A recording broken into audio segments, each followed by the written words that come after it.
Some moments change everything.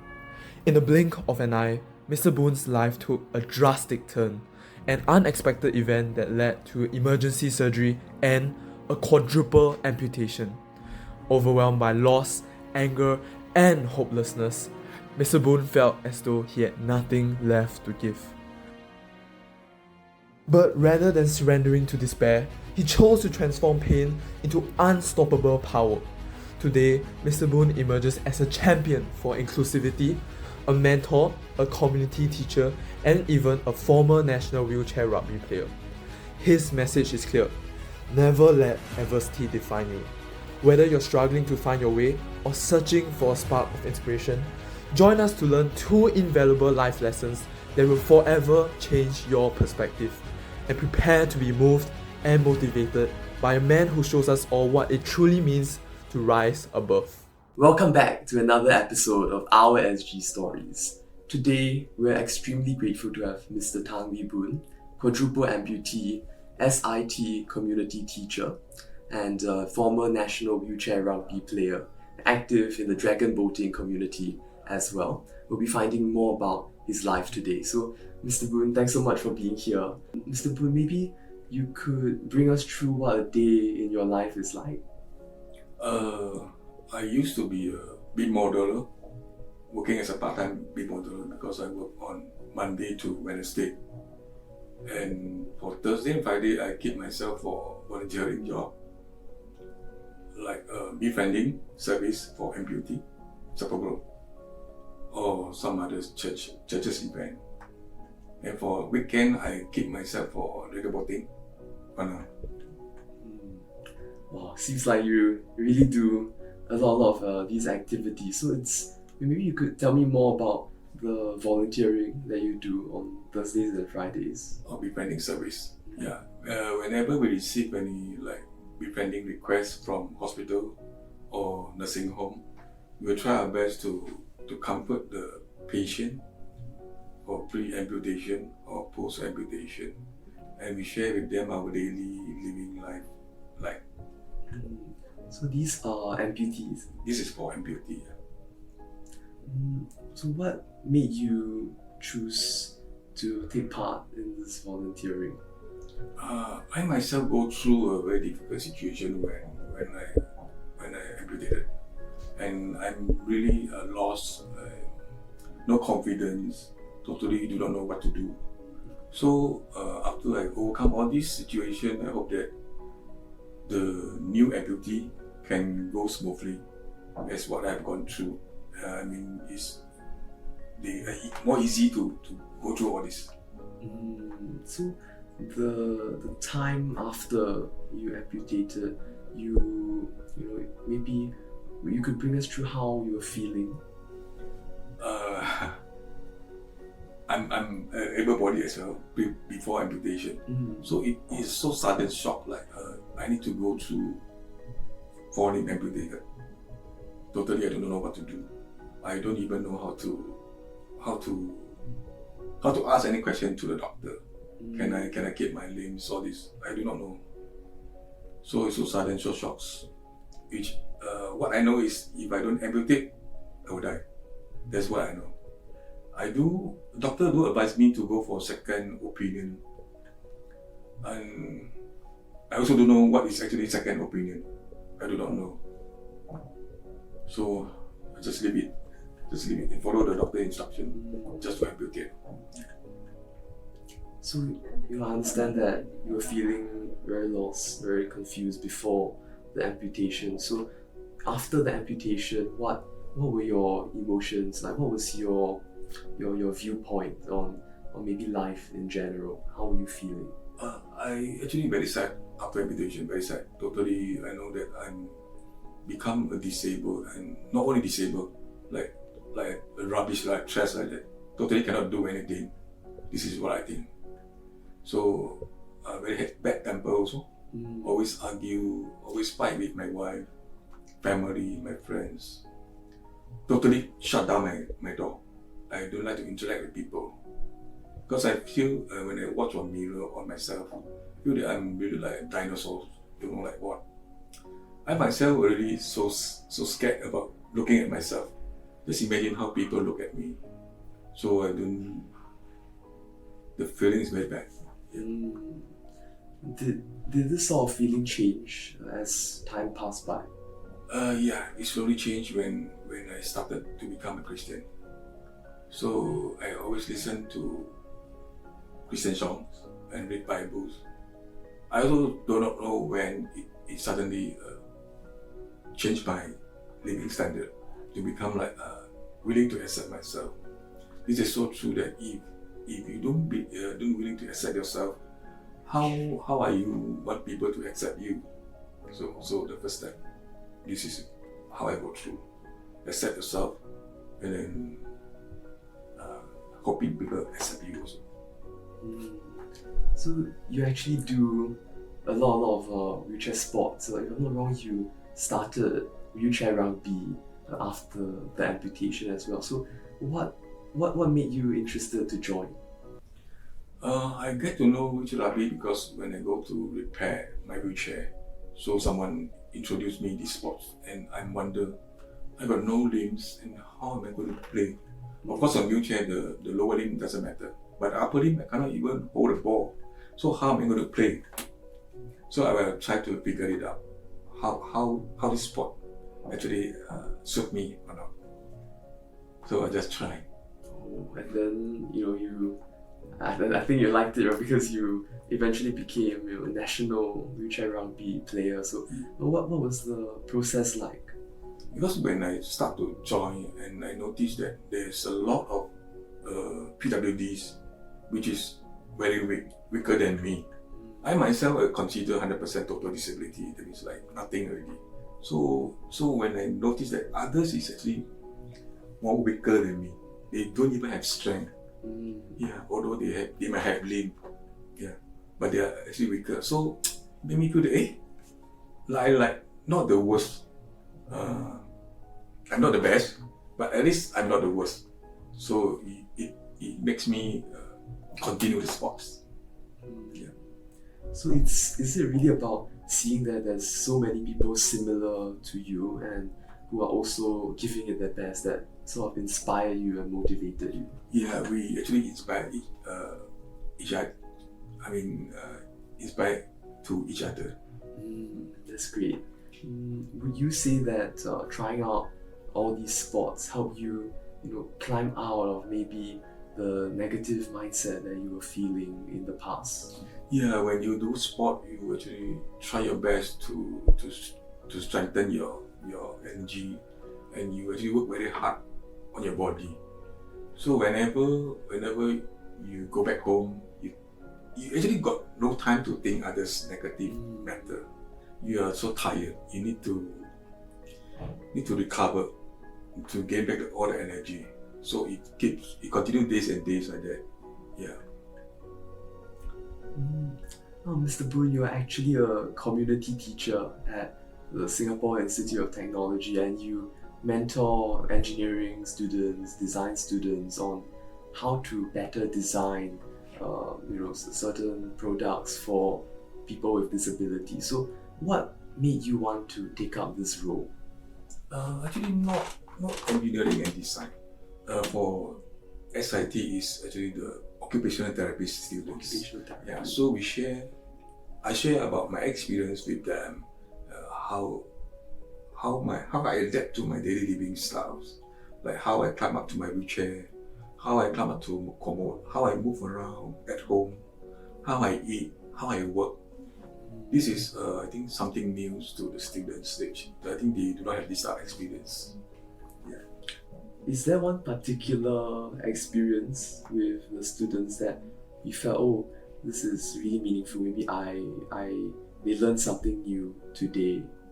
Actually, we benefit each other. I share my experience. I also gain some experience from them. Yeah, I do remember when playing wheelchair rugby, I have a batch of students, which they give me an idea on how to design my protection for the wheelchair rugby sports, which is previously I'm using, which is so good and so cheap, and I do not need to spend a lot of money on that. When I go to register hospital, ask for visa protections. They cost me about few thousands. And for the student design, only less than $20. And Now, Mr. Boon, maybe I'm really curious. How did you? Because after the amputation, you said your temper was very bad. You're treating people very badly. But what made you change? Because now you're doing so many great things. Now you're helping people at SIT, doing volunteering, helping your own amputee support group, you're doing all these sports. What made you change this viewpoint in life, maybe? My time as an amputee, I think that don't have so many resources, so many info which I'm looking for. So I think it's good for me to step up to help these new amputee so that they can walk through their life more easy. And because I go through all this searching, explore all this by myself, and sometimes step here and there, which a lot of people, even professional healthcare personnel, also do not know how to tap all this. So, are you referring to like resources? Yeah, all the resources. So, what would some of these be like? Like SG Enable, have you heard before SG Enable? SG Enable actually is a center especially for people with disability. All the info, all the resources you can get from there. Yeah, this is officially government department under MCCY. Yeah. So beside this, if you are not qualified, because there's so many rules and regulations. Always there's a gray area which you are not qualified for that. You are overqualified for that. That there's a gray area down there. Yeah, I also look through this gray area, which is private agency, which they covered all this gray area, which they can support those in need. So for you, you felt that it's really about looking for all the opportunities that present yourself to you, and is it about maybe upskilling, or is it more of the emotional side? Upskilling, I think, is the later part. So I think the basic living is the more important, which is the resources and the info. This is the basic one, needs to be covered first before upskilling. Right. So the theme for this interview is actually communities, where we explore the stories of different communities in Singapore and let people get to know more about these communities. So would you say there's anything that non-amputees should understand about amputees? I don't think need to understand. So just be inclusive. Just like non-amputee would like to understand amputee. There's some restriction which about their movement. If possible, please give way. And also, I think to amputee it's not like priority to do so. Nobody owns you anything. People give way to you. I think you need to be thankful. It's not a must to give way to you. So both parties need to be more think for each other, to be more inclusive. So to you, it's really about understanding between both non-amputees and amputees as well. Yeah. Do you feel that, or how do you think our society can be more inclusive towards amputees? I would say the government actually do a lot already for the amputee, not only amputee, even PwD society. Yeah. So I just want to say that compared to other country, Singapore PwD actually is very lucky. We are so blessed. The government do so many things for us, and the people in this country also very nice. Majority, I would say majority, maybe 99%. They're so kind. They're willing to give way. They're willing to help. The 1% so have one. So when you deal with this 99%, I'm sure that it's a positive interaction. But what happens when you occasionally meet this 1%? I will treat them as PW as well. For example, if I'm looking for a wheelchair access toilet, and when it comes out, it's actually able body, I will assume that this guy also a PwD, which is invisible, so I will feel better. Is there anything that maybe our viewers who are watching this video who want to, support the amputee community? Is there anything that they can do? Can volunteer as a amputee support group volunteer, and also can join our outing whenever we have any problem, because we need a lot of helping hands to take care of the wheelchair user, and we have also quite a lot number of senior amputee, which they need caregiver all the while. So what does the amputee volunteer group do? What activities are going on? We meet every month in like a healthcare center, once a while in Tan Tock Seng Hospital, and also in Tai Hwa Kwan Hospital. Yeah. So when you all are meeting, what are some of the activities you all do? Activities, or is it mostly discussions? Oh, we have various courses or talks monthly. So once a month, maybe like yoga exercise as well. And usually like coming March, we have a regular sessions. Oh, yeah, for amputee support group. Mr. Boon, is there anything you hope to see in, say, the next 5 years with regards to our society's support for amputees? Is there anything more that can be done? I believe that we are almost at the tip already, but I just hope that all those amputee who is experienced to leave our support group, continue to support our new amputee, and we hope that more volunteers to come and join us as well. And volunteers never enough. Yeah. And we hope that like educational institution can join us to interact with us, so the student will know more about amputee activities. So things like, are you thinking of maybe interaction sessions where amputees can share about their experiences? Yeah, quite similar to that. Now, Mr. Boon, is there any message that you want to share with other amputees who are watching this video? I would like to say, don't give up. Never think of that you cannot do. You never try, you never know. So you really need to step up and try it. Even if you fall, also never mind. Just try. Like what I'm doing and what I'm experiencing. I don't talk only, I really do it. And do you have any message to non-amputees who are interested in the life of an amputee? I think as a non-amputee, if you think you are sad, you are down, please look at me. I'm a quad amputee, and I don't dare to say that I'm doing well, but for sure, if you really want to work it out, you will really better than me.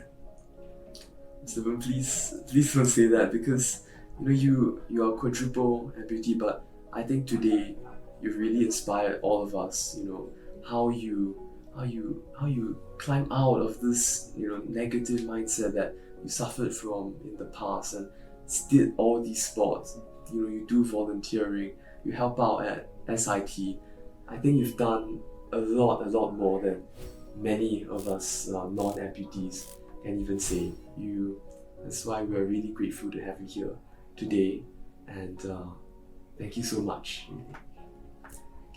So to our viewers at our SG Stories, this is Mr. Tan Whee Boon, and we'll see you on the next episode. See you.